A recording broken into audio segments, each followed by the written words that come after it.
So yeah, so today I think we are on essay 6, which was what is common to Indian and Chinese art, which I think is quite a substantial one in comparison to the few recent essays that we read. Um, Once again, I found it personally found it very, very technical, very difficult to sort of read and follow many of the things. Uh, speci- Specifically, like the second half of the essay, I think got very, very hard for me. Just keeping up with the conceptual terms and the definitions and things like that. But yeah, I mean, definitely going along. For me, I feel the way I've processed this essay is more at a very, very simple level. I really feel like there is a lot more in it to understand, which perhaps will happen with the aid of somebody who is an expert in these areas. Like I feel like it needs some sort of guided reading almost. But yeah, I mean, I'll just throw it open. I have a few things that stood out to me, but I'll kind of circle back to that. But maybe we can just start with also impressions of the essay to begin with, like what your takeaways were, or how you related to the essay as a dancer, or from that perspective. Apurva, can you just add me on the other? I've just sent you a request. Yeah, sure. Yes, done.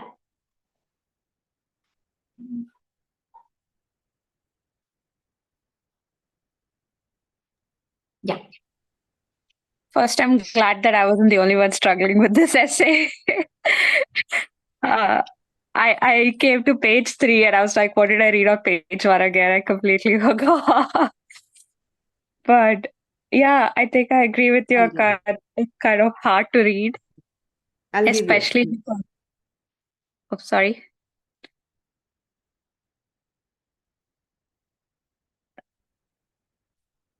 Yeah, go on, Apurva. Thank you.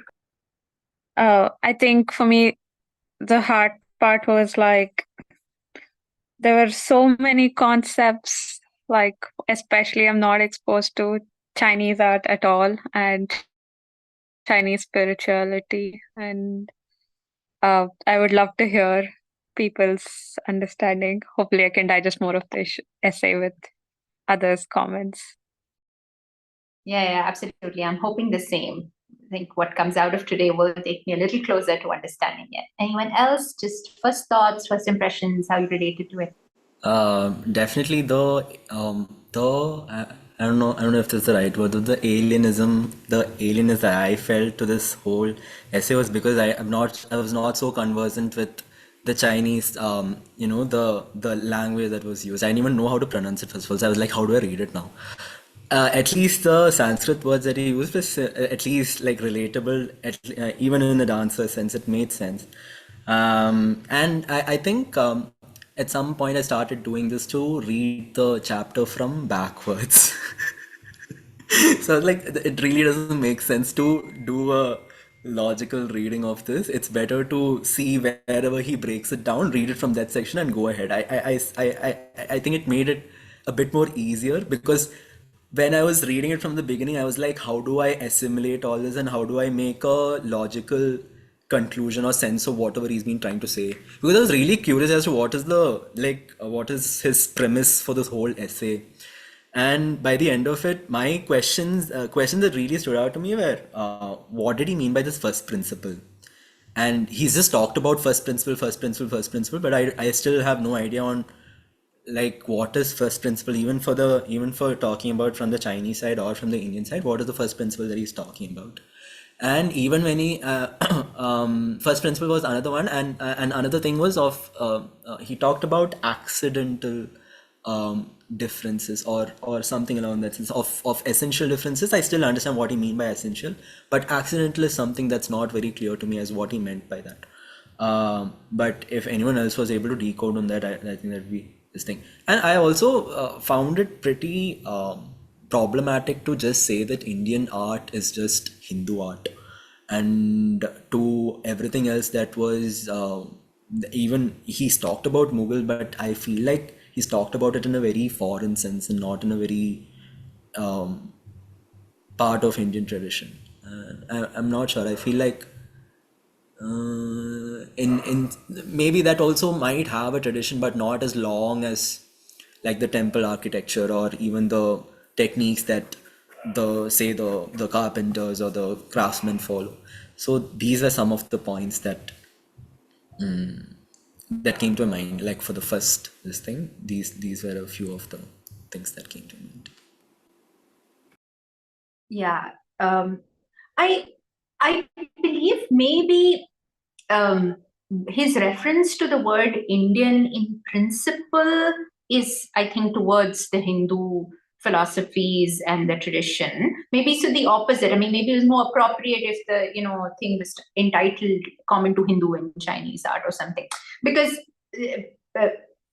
I mean, he's trying to go at it. My understanding was trying to look at how the philosophy of the entire culture influences the aesthetic or the art that results from it. And I think he's only trying to say that the principle or the source point of Mughal art or European art is different from the source point of the Hindu art, which perhaps is closer to the source points of Chinese art.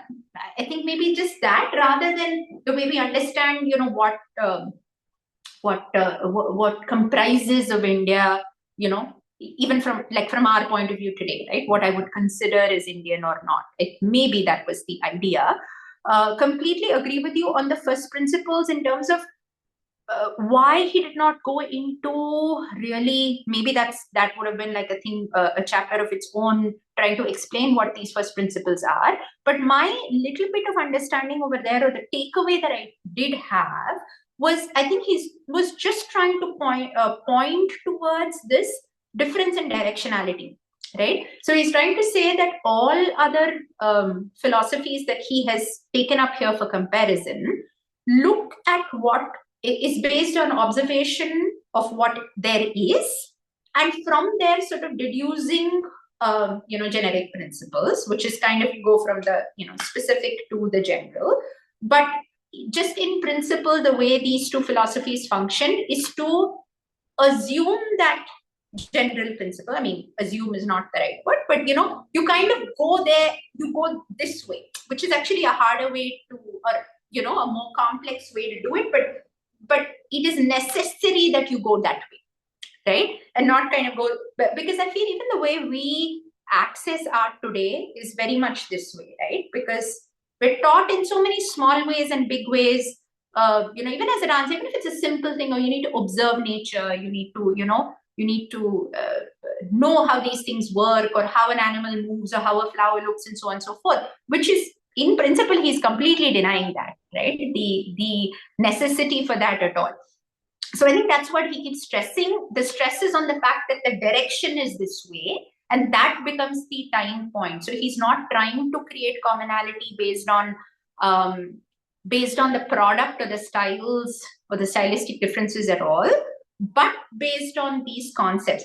Maybe he sort of breaks it down to those six things from the Chinese tradition, right? The six principles of art, where he talks about like what he equates it to, like prana and dhvani and those kind of concepts. Even I don't know how to pronounce the Chinese names, but maybe those are the first principles, right? The ability to look at something as everything is the breath, right? Or everything is made of the breath, or whatever. But I guess that's the whole deal.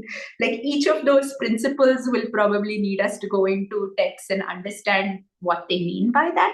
But that's the extent to which I understood the first principles. But if anyone else has processed it differently or understood it in a deeper way, please.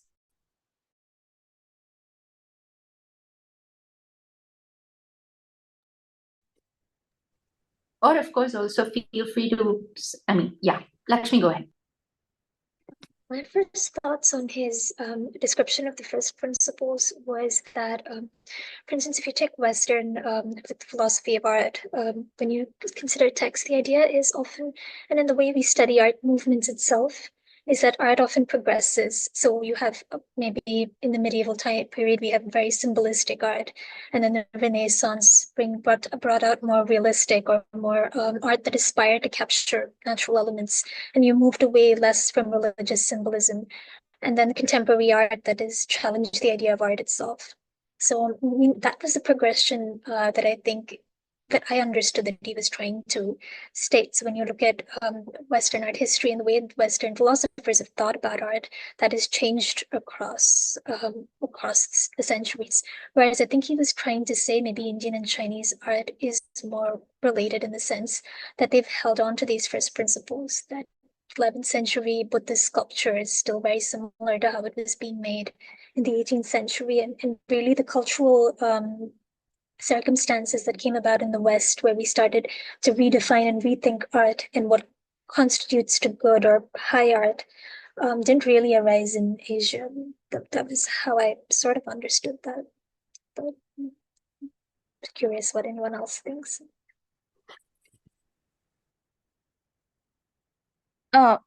Because a huge part of this chapter was also comparing Indian and Chinese art together against Europe, not against, versus European art. For me, a thing that stands out across like the philosophies and art of both of these regions of the world is that European philosophy is so definitive. Like there's a certain path to be followed almost. And he talks about it in principles of like Roman Catholic religion. And, there is put down to text what needs to be done. There's not a lot of room for interpretation or error either ways. But when it comes to Indian and Chinese philosophies as a whole, it is so much more vaguer, but based on like a few fundamental truths that is open to interpretation in any form for people. But the idea is that if you start with these concepts, you will probably end up at the truth, even if you take a different route almost. And I guess that's what I understood from first principles. Like these are the fundamental truths of life. You are allowed to play with it, understand with it, explore it how you want, but maybe this just like leads you there regardless.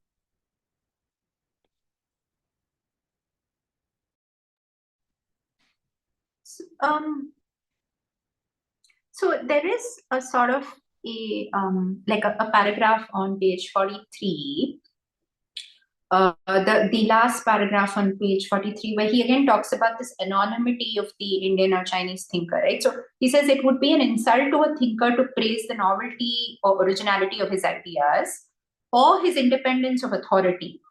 So something that goes back to this idea of what is there even a sense is there meaning to saying something like I have discovered something original or I am doing something original? But just going back to what Shobit said in the beginning, I think the way I'm processing this, and I have no idea whether this is the right way to do it, but because these philosophies stress on the experiential understanding of truth, right? It's not an intellectual understanding. And in an intellectual understanding, there will be discoveries, there will be new thoughts, there will be newness or whatever as it goes along. But I think what he's saying is this experiential understanding of truth is absolute, is whole. And therefore, there is nothing new that anybody will add to it. Because if today as a human being, I have that experience or I have that kind of, understanding, then I sort of know everything that there is to know almost, right? In a way. So that if that becomes the absolute truth, then there is nothing new to discover. And that is, again, this first principles, which is probably why he's not defining what that first principle is, right? Because it doesn't seem like it's a bunch of laws where you say, okay, it's ABC, but it's a kind of a intuitive or an experiential understanding of reality around you and that can only happen in a complete way. You either understand it or you don't understand it. And there's no spectrum to it is, I think, the way I'm sort of beginning to process it. right? Which is why there is continuity, which is why somebody who acknowledges that, oh, this is how it is, has nothing new to add to that corpus. Whereas if I was looking at it as an intellectual activity of curiosity, definitely there is always something new to add, right, from that perspective. So yeah, I don't know. There were a series of thoughts also similar to the way you're describing even the words. So, for example, he talked about, I think what Lakshmi also talked about, that focus on change versus focus on equilibrium. And then from there is where this idea of Western philosophy and art focuses on evolution because it focuses on change. And then before that, that their first principle is something that is indefinite for the Greco-Roman religion. So they kept looking for perfection. So they're looking for it in terms of a materialistic form, something finite. But over here, we were looking at equilibrium, and the first principle is infinite. There was nothing to change. Therefore, the efforts were focused on preservation rather than progress. But all there's a lot of connected ideas in that flow. Yeah.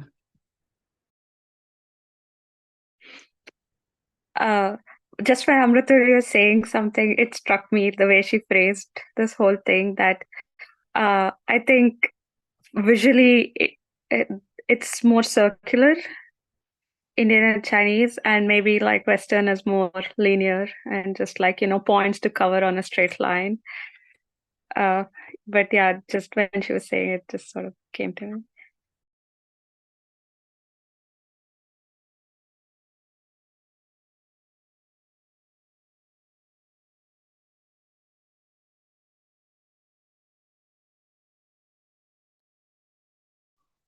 It's I don't think I went into this essay at all expecting what came out of it, because the moment and I realized what a point of correction it was for myself, that despite having read those first few essays, right, you always think when you say similarities, like if someone said similarities between ballet and Bharatanatyam, I'm immediately thinking of it from a form perspective, right, from a visual perspective. And this is how we pretty much discuss, I think, so many things in art today.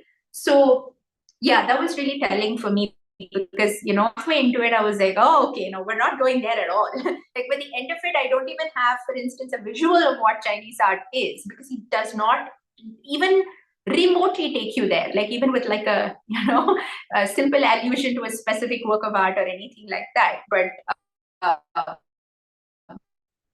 kind of reposition approach to how we understand, or maybe how we explain what we do also. Sorry, can you hear me?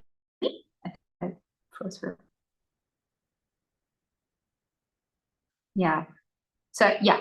So just made me rethink how we perhaps even communicate what we do today, right? Are we doing the right thing? When we even talk about, if someone says, tell me what Bharatanatyam is, I mean, I probably say everything that is connected to the form and the visual, and absolutely nothing that is connected, so to say, with first principles, because we, like, I feel so far away from that understanding. And like, yeah.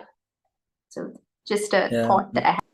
When you were saying all that, Akka, what I could think of was how do I make sense of all that we are practicing right now with whatever he has written, and how much that has been. I feel like Bharatanatyam is out of India right now, and it's more out of Indian tradition or the Indian philosophies that he's talking about, because it's been exposed and it's been affected by a lot of things. And obviously it cannot be said that only these group of people, what they're doing right now is Bharatanatyam, because people have taken, I mean, obviously talking about it because we're all dancers, but people have taken it into their hands, and whatever they have experienced or whatever their experiences have fed into how it is being represented today. So that is something that definitely came to my mind. Also because I was trying to make sense of whatever he's saying through like what I'm doing with my dance, and how that would make sense, because after a while strokes and brushes and colors didn't really make sense to me as what he was saying. So to make some practical sense of it, that's what I did. But another line in this same tangent, what he was talking about towards the end, he had told something about draw that the artist draws according to, no, that it is traditionally mentioned that draw according to ancient models, and that the artist, what he gets by his mind, he transmits by his hand. And I felt like those two statements were pretty contradicting to each other, because one would just seem like you are imitating whatever has been prescribed, and the other would just assume that this person's mind or this artist's mind is so bound by rules and technique that it wouldn't go out of the model, but which I feel is a bit problematic to assume.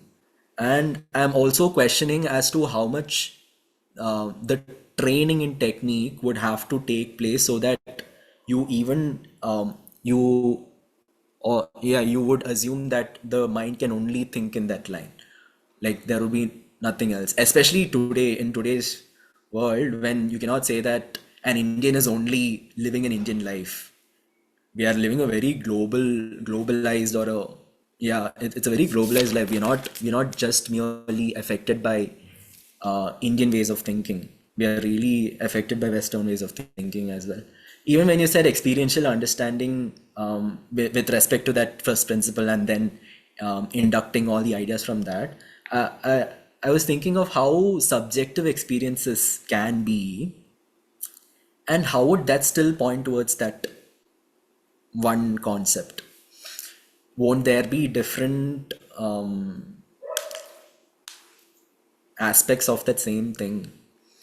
Especially now, because Indianness is not just Indianness. It is a very broader term, especially because we are out of India.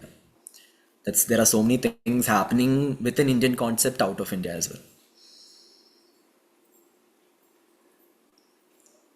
So yeah, just trying to make sense of all that is written to us right now.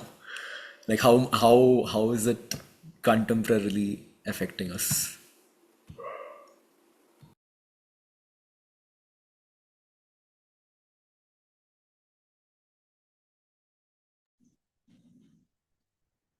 Yeah, absolutely. I think, but I'm just thinking about what you said about experience. Experiences are subjective, but I don't know. Is that what they're talking about, right? Oh yeah, what something similar? Apurva? Subset of the whole experiential truth. Yeah, I think it's just such a large idea to even grasp, right? Because somewhere, this repeated idea that comes back in the sort of the Hindu way of thought is this idea of whatever, an ultimate total consciousness, and every individual consciousness is a part of that whole kind of a thing.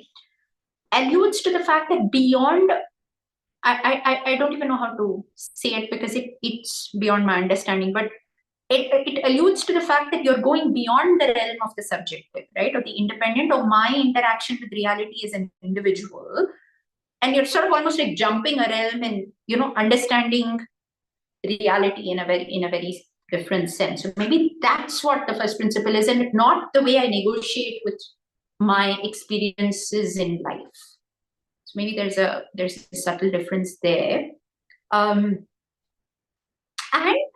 I think the way to perhaps rephrase, if I may, Shobit, just rephrasing slightly what you just said, because I think you're completely right when you say that where we stand today and the way we live our lives, the way we think, the way we conduct our lives, our experiences, everything is so so globalized in so many ways. Definitely, the bulk of the dance practitioners of today, but. Is there still a point of commonality in the sense that, right? Say, I may be still drawing stories, let's say, for just as a matter of example, manner of speaking, stories or subject matters which come from my experience, which come from the person I am and the life that I live. But are we saying we go back to the commonality in the way we say it? Right? So there is a method of conveying what this So I guess maybe in very simple terms, what he's telling us is if I say, okay, this incident happened in my life and I take that and I narrate it to you, somewhere you're not, that's not the Indian way of understanding art aesthetics. But there is an incident or a story or a thing or whatever it is. But because I've experienced that, I have a capability as an artist of a deeper understanding or seeing different layers in it. And then I use this technique of symbolism, right? That's what the model is, right? That's what the technique gives me to bring out that modern experience. So in a way, I don't feel it's that loggerheads. It is how do you say, that thread can be found. The problem is in the fact that how do we find this side of it? Maybe we've lost the understanding of how to connect to this side of it within our training. Like you said, we're not being trained for that. We're not being trained for that mental image, very honestly, right? I just find that so many things that as a younger person, I was taught to value is just so wrong right now. Like, I mean, I've done things like look at temple sculptures and try to imitate it exactly the same way. But it's for the younger you are, today maybe I have that perspective to understand, okay, that's I haven't achieved anything by doing that. Anybody can do that, right? I've not artistically achieved anything.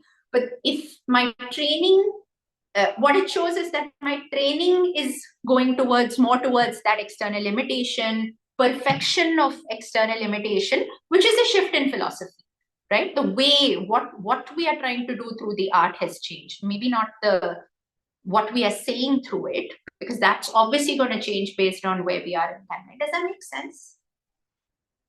I don't know.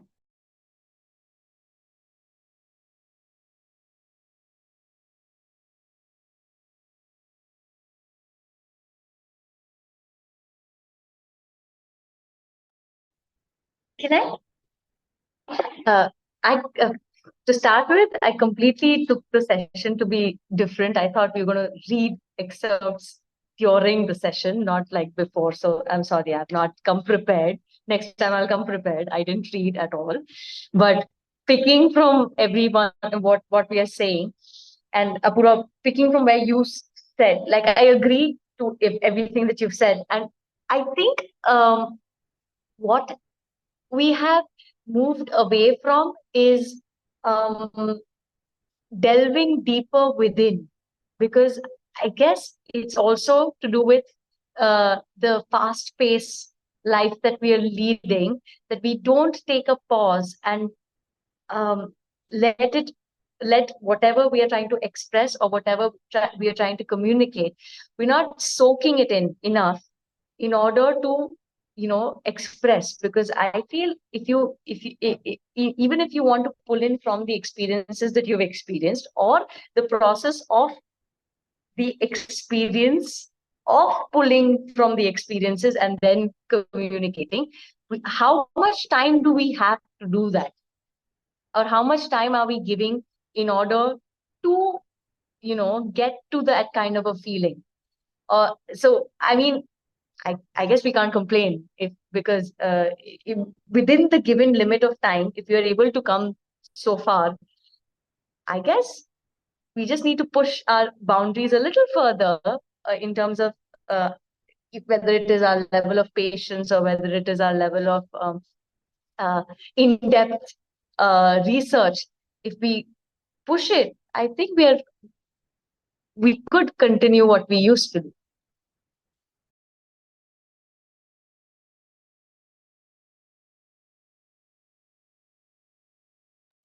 Yeah, absolutely. I mean,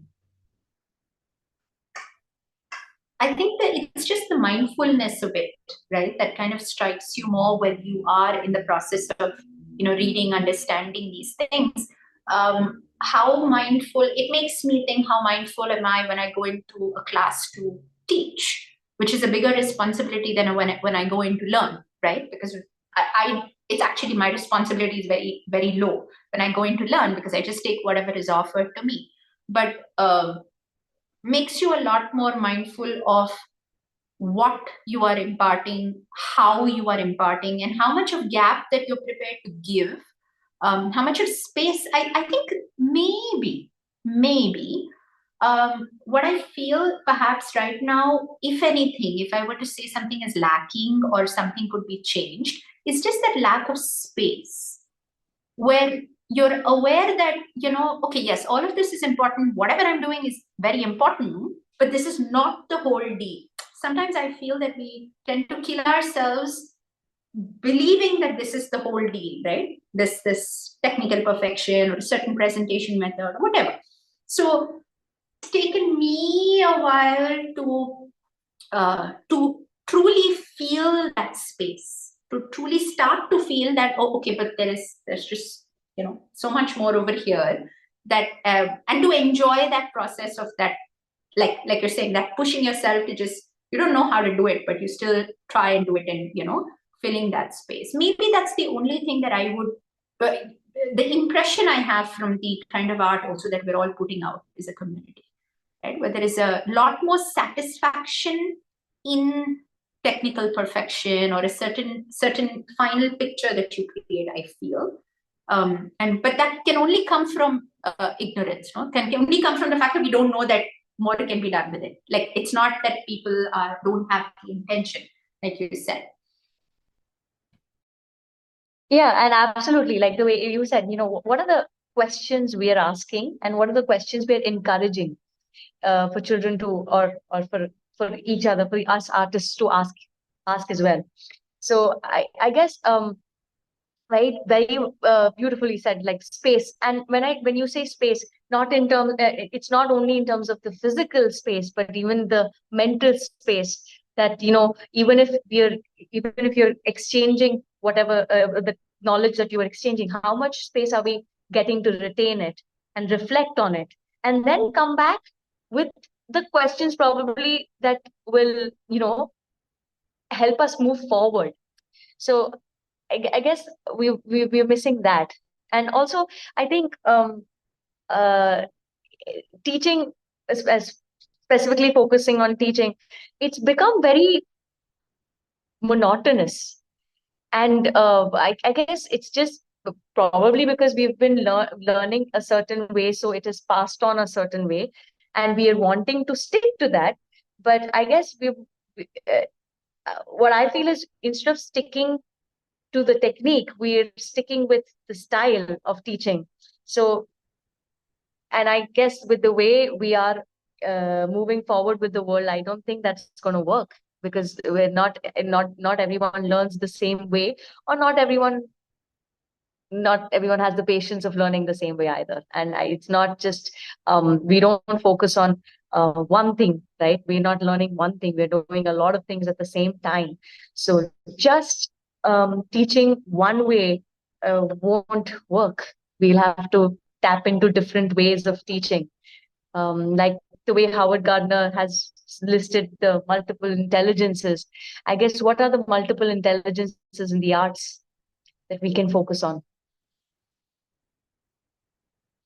Just a thought.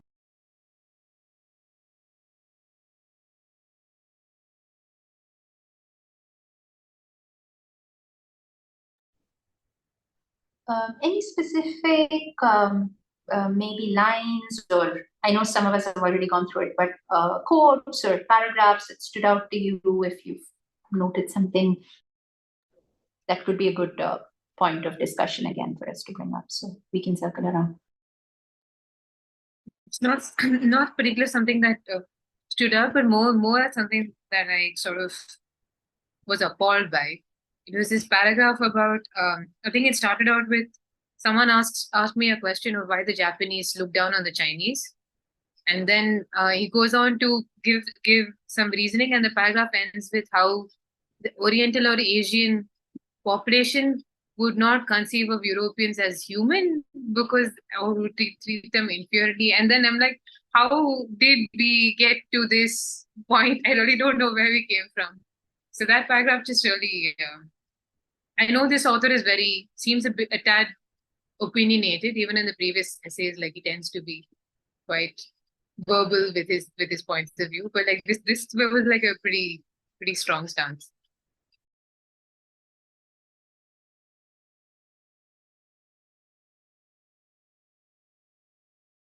Yeah, that's on page 45, right? Yeah, where he starts with a salute to a question that has been asked. Yeah, go through that.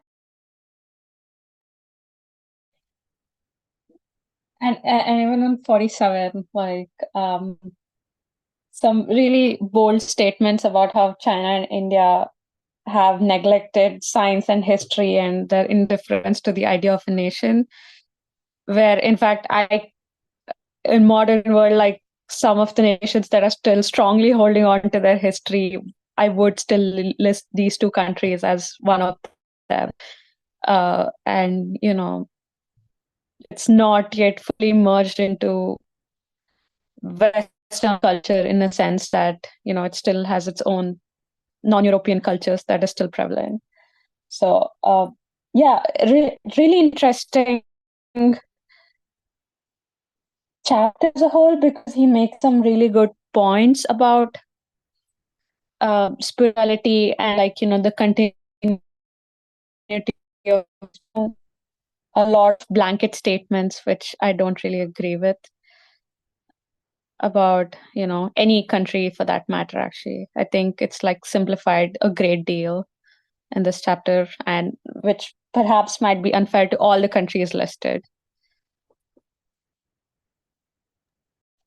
But just a counterpoint there. I was just thinking, because we also have to look at the timeline of the author, right? And that's, I think, a very interesting factor to sort of pull into it, because he's writing in the whatever early 1900s kind of a time where neither China or India were the same as it is today, right?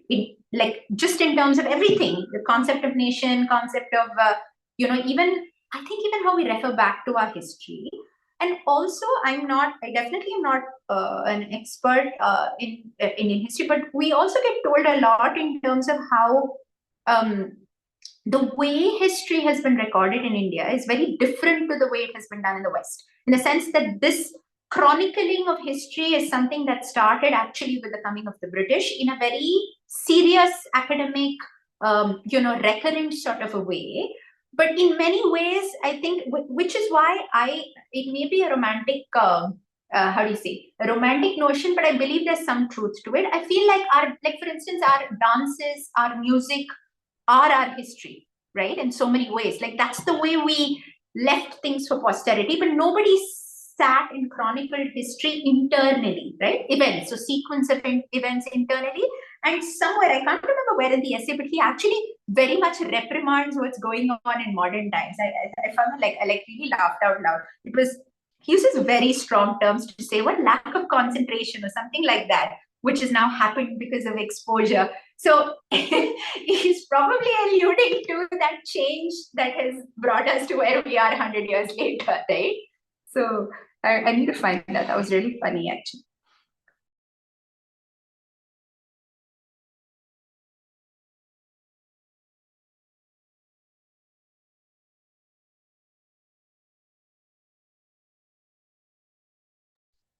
And also to kind of, to connect it to sort of the way I would connect it to more of modern times and our behavior, I think right now is the difference I feel today is that my sensibility of my ancestry, right?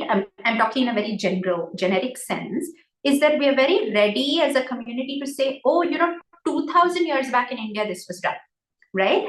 That's the best understanding that we have of our ancestry. But beyond that, we don't know what was done. We don't know what that idea was or what that concept was or why. So maybe that's the difference when he uses a word saying that, lack of or neglect of science and history, I think is saying that, there was not, the focus was on the understanding, but not on the where it came from. Whereas now, I think we jump to say it all came from ancient times, right? We always knew this for 4,000 years, but we don't know what we knew. We actually don't know it anymore, right? Which is why somewhere there is that sensibility of still feeling inferior to, say, Western science or medicine or art or whatever it may be, because my understanding of it is not there for me to defend it.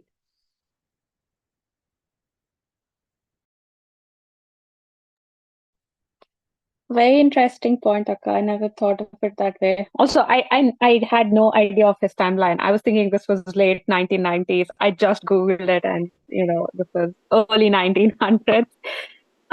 Which I think is interesting because after the Indian independence, at least, there was a lot of movement to start preserving our history. So, or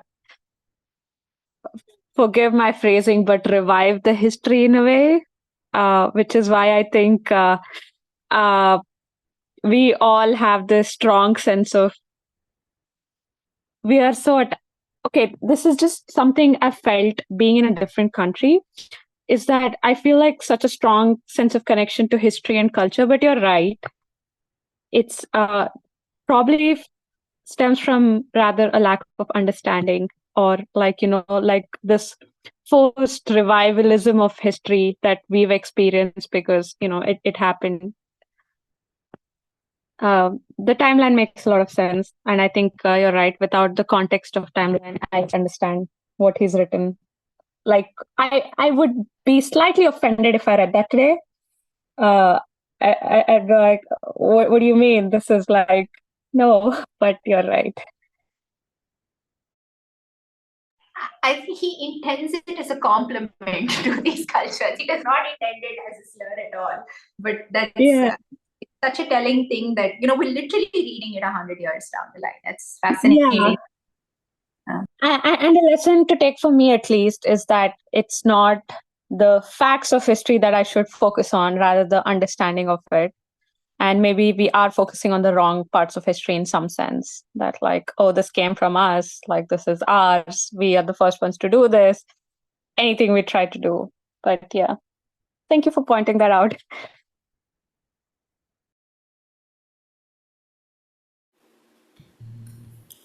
Like, I think the point of the concentration that you're talking about is on page 44, the second paragraph.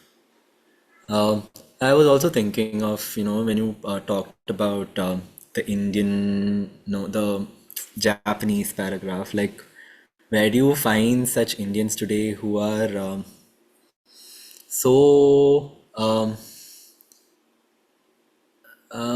don't know, conservatively secure in their ideologies or in whatever they live or believe in, that they look down upon the Westerners, like how he's told. So I'm also trying to grapple and see, like, how do you assimilate as today's dancers or as today's art practitioners? How do you assimilate whatever he's told? Should we be thinking of like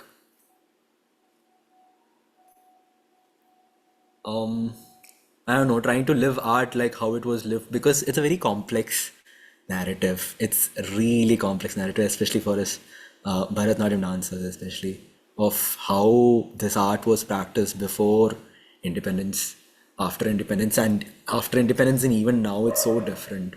So it's a very complex narrative to even put. I know his aim was just to point out the differences, but thinking about all this and what the essentiality is, how much it's lacking from what we are doing right now, I think there's a huge sense of what do you say, lesser version of what we are doing right now. It feels like it's not the complete form what we are definitely doing, because even how it was practiced in the temples, how it was danced in the temples, it made a lot of sense to them because it was their life. And today we are just mimicking that portion of their life, or to even be in that mindset while dancing anything, right? So I think in that complete sense, I don't even know how to assimilate this like emotionally, but there's a huge gap I feel in what what what he's talking about, and how to put that into effect as artists of today.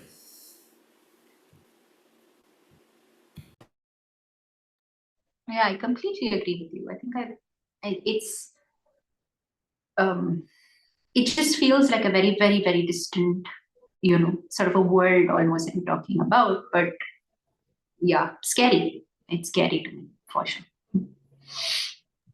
Again, the question to ask is what, like, what was their purpose of art and what is our purpose of art. So like Shobit, like you very beautifully said that, it was their life, which is exactly, it was their life and that was their purpose. Like in their purpose was something which was way um, different than what ours is, and from what their lifestyle is, and from what our performing lifestyle is. It's very different. And for them, which was their daily routine, is what we are. Our it's not our daily routine, it's our routine on what we do on stage.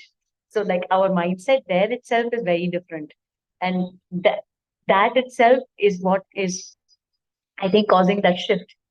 And what seemed very natural was because they used, I mean, like, temples dance had to be in their ritualistic traditions, and it started like that, right? So it was very much their ritual, and it's not a ritual. It is, we don't take it as a ritual. So I guess that's the biggest shift. And I think once we question the purpose, I guess we might uh, we've detached ourselves from our purpose. So if we question the purpose, I guess we understand what we're doing and why we're doing what we're doing.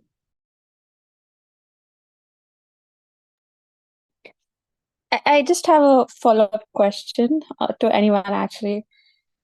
You're right in the sense that it was their purpose and we're not doing it, but does that mean that if not in whole, at least in parts, if people want to preserve tradition, that is wrong?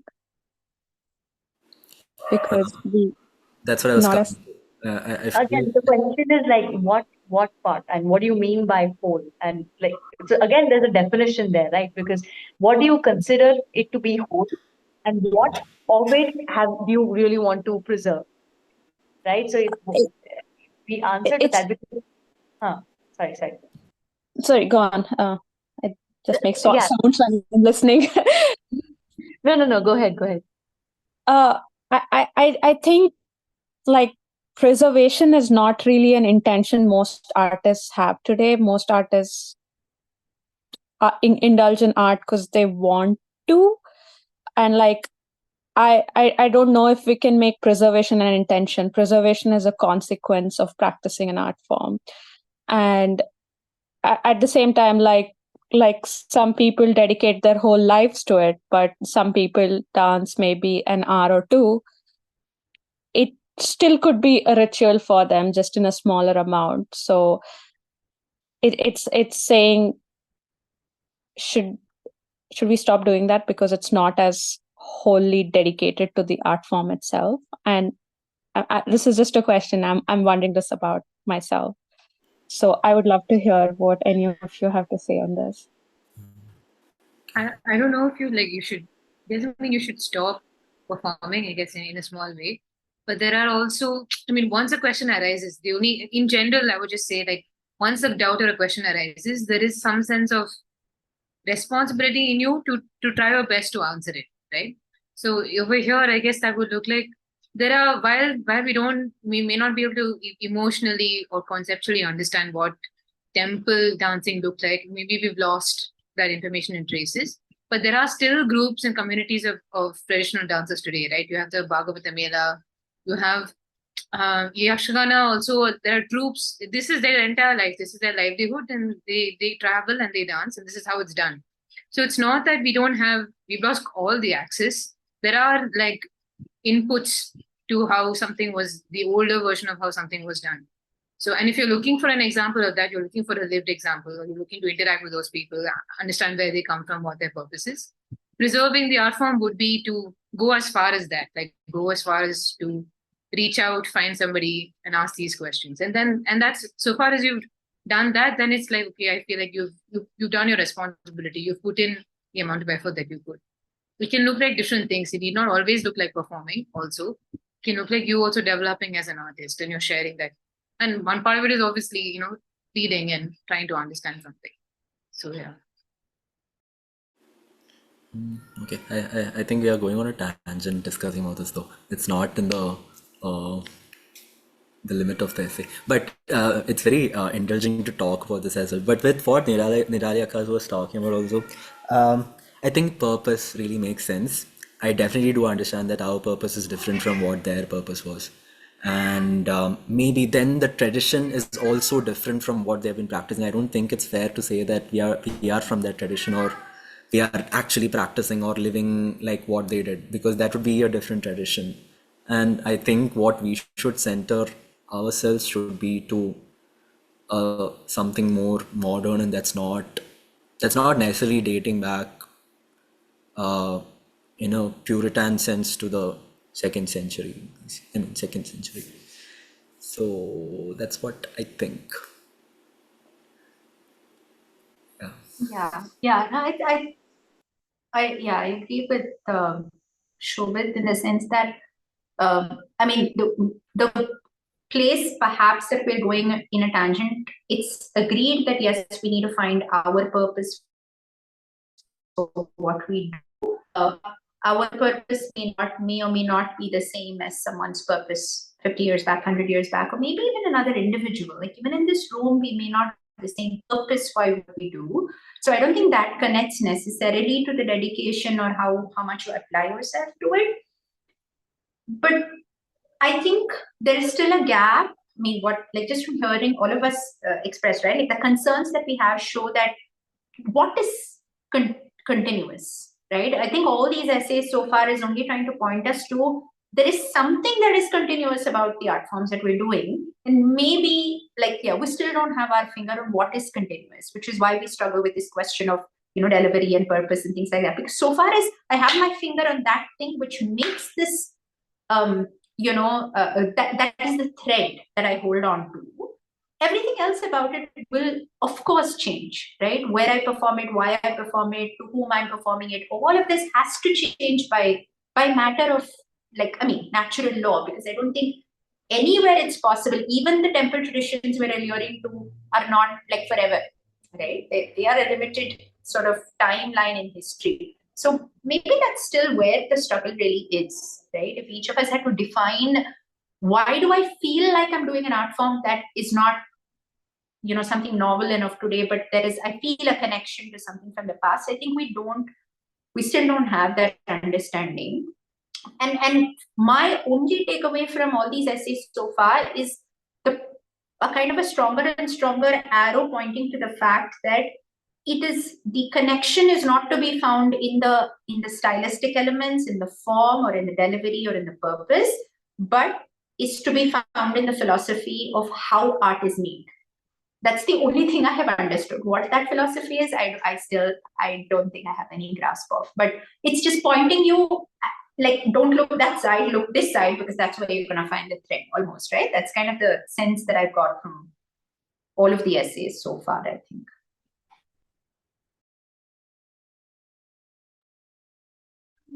On those lines, I found it quite interesting the way he thinks about it and categorizes. Like he tries to define art, and I felt like so he says in I think it's page 52.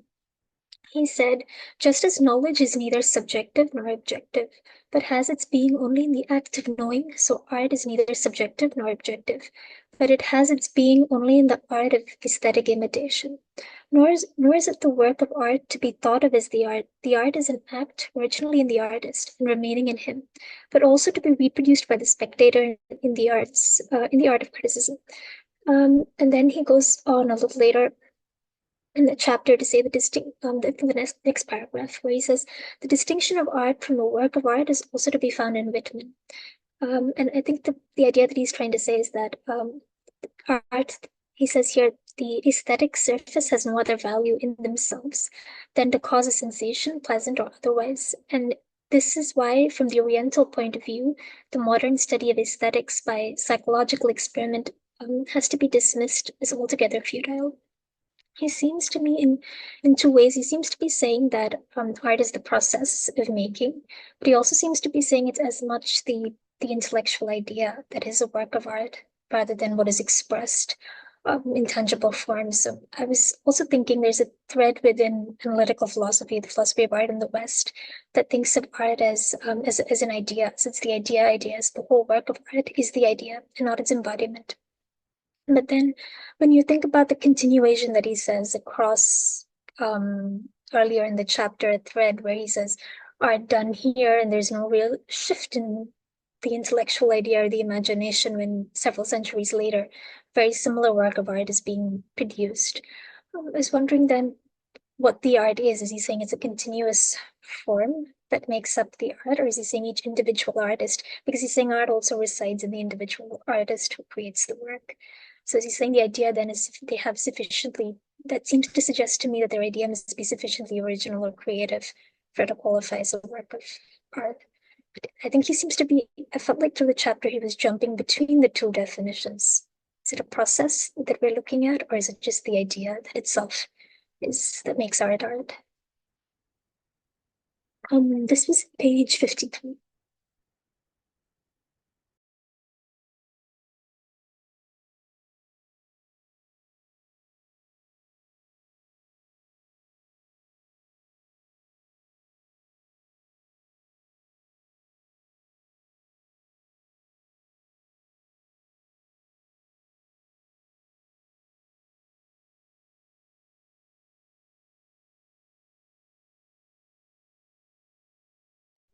So I'm just reflecting on what you asked,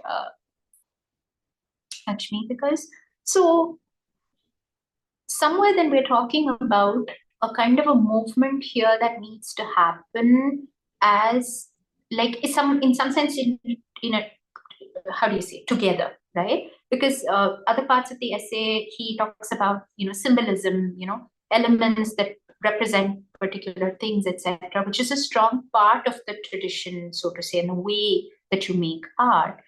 Now the only way that the resultant, like when he talks about, oh, there are certain whatever sculptures, imagery that look the same, whether it was made 1,000 years back or now, or look similar, so to say, must come from the fact that somewhere there is, how do you say, consensus in this symbolism and why it's maybe important or why it makes sense. I know I'm not, it's not a clearly articulated thought in my head, but I feel like what he's trying to do is trying to show that these 2 points, which are seemingly dichotomous, are actually not. Because yes, it is about the art that resides in the artist.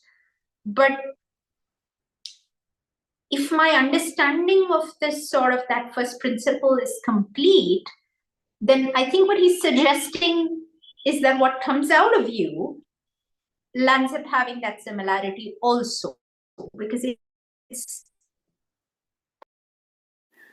I also think that this first principle thing that has been there on our minds is very passive at this point. We are at a point where we don't know what these first principles are. So to even assume that we are assuming those things is so I mean if at all we start off from the same point as artists, maybe then yes. Because I mean even for a proof you need to say that let us assume that whatever is the assumption. That's the first principle in this case, right? So I don't know what this assumption is yet. But maybe if we all have the same assumption, then we will get there at some point, I guess. Okay, it was wonderful talking to you all. I have a class now. Bye. Yeah, I guess Akka is not here, so I don't know. Do we Yes, exit? I Do we think not her, exit? How does it work? so I think her connection's not very good at the moment, but she was happy for us to wrap up. Yeah, So, yeah, then okay, I guess. But bye, Akka. I guess it's still recording, so she can see it later. Yeah, bye. Ka. Bye, Akka. Thank you. This I is lovely, see. but I'll be more prepared next class. Bye.